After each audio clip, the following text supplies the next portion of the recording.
Ang batang kumpleto ang tulog.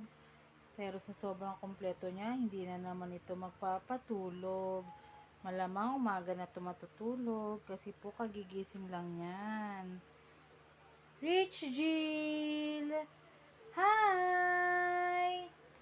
Ayan po, oh. Natingin na siya pag nitatawag siya sa pangalan niya. Good job, good job! Hindi na naman niya po alam kung ano ang gagawin niya, kung anong gagalawin niya sa lamesa. Marami na naman siyang ipi-play, magagalit na naman ang kanyang lola.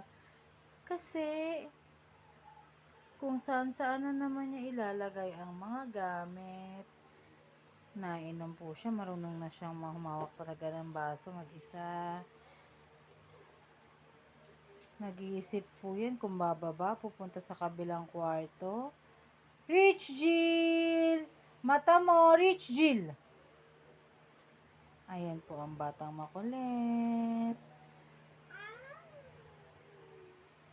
Ayan po, nagulo ang aming kobre kama. Ayusin ko na lang po ngayon. Kasi po napakakulit ng batang ito. Kahit po sa pagtulog yan. Paikot-ikot po yan sa buong kama.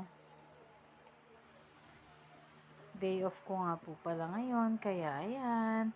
Ako ang bantay sa baby kong makulit.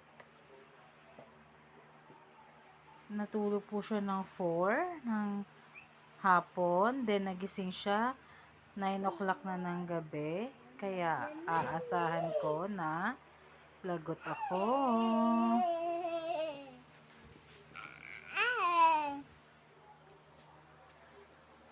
Ayun lang po.